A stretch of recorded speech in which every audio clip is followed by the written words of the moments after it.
John साहब आप Tehran जी जैसे मैं बताइएगा जॉन साहब क्या ये वहाँ पर क्या माहौल है जो भी खबरें एक तो अवाम में भी और वैसे खवास में भी यानी वहाँ लगता है ऐसा एक तरफ वो रिपोर्ट करते हैं कि फलां फलां तो बंकर में चले गए फलां ये चले गए यानी ईरान में इस वक्त क्या फीलिंग है यही है जो मंसूर साहब कह रहे हैं कि नहीं नफसियाती हरबा है या ये है कि नहीं हमला होना है किसी वक्त।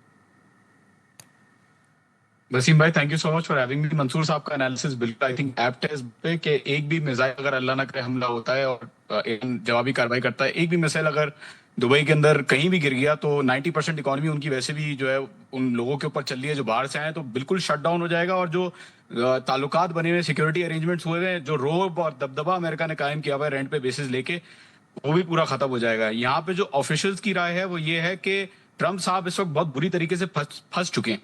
ना सिर्फ के इन्फ्लेमेटरी रेट्रिक जो दी उन्होंने उस वजह से फंस चुके हैं, बल्कि एक तरफ उनके एडल्सन्स और एपैक जिससे उन्होंने $250 मिलियन लिए हैं वो कह रहे हैं कि भाई जंग करो।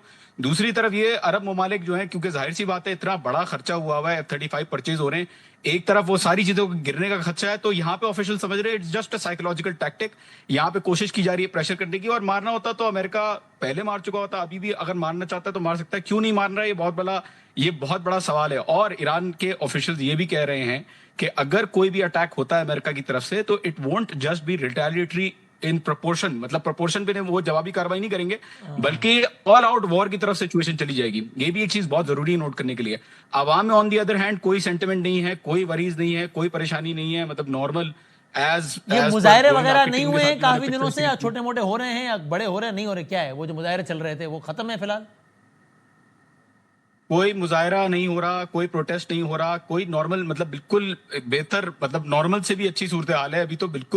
बिल्कुल भी कोई किसी भी किस्म का प्रोटेस्ट या किसी भी किस्म का केओस यहाँ पे नजर नहीं आ रहा। अगर 100 लोगों का भी मुजाहरा होता तो उसको 1000 बना के दिखाता वेस्टर्न मीडिया, लेकिन हमने कोई खबर सच्ची झूठी भी नहीं देखी मुजाहरों की। इसका मतलब वाकई कुछ भी नहीं हो रहा फिर। अब तो इंटरनेट भी काफी हद तक खुल गया ना वसीम भाई, तो अभी आनी थी इन्फॉर्मेशन तो बहुत ज्यादा आ रही होती, लेकिन ऐसा कुछ भी नहीं है। तो जाहिर सी बात है यहाँ पे बिल्कुल खामोशी और वेस्टर्न मीडिया को प्रोपेगेट करके जाहिर है बड़ी क्लासिफाइड इन्फॉर्मेशन होती है, लेकिन आपको लगता है या सुनने में आया है कि बहरहाल इस सब के बावजूद भी वो तैयार है कि अगर अटैक हुआ तो हमने क्या करना है, और एक हिकमत अमली के तहत वहाँ के जो अस्करी सरबराहान है या आम ओहदों पर लोग हैं उन्होंने अपने नायबीन वगैरह भी मुकर्रर कर दिए हैं कि अगर मामला कुछ होता है और कोई भी एलिमिनेट होता है, शहीद होता है, तो किसने टेक ओवर करना है। इस एतबार से सारी तैयारियां हैं, इसका अंदाजा है कुछ? देखिए, नायबीन के हवाले से मेरी कोई बात नहीं हुई एज सच, लेकिन मेरी बात हुई है रिटेलिएशन के ऊपर।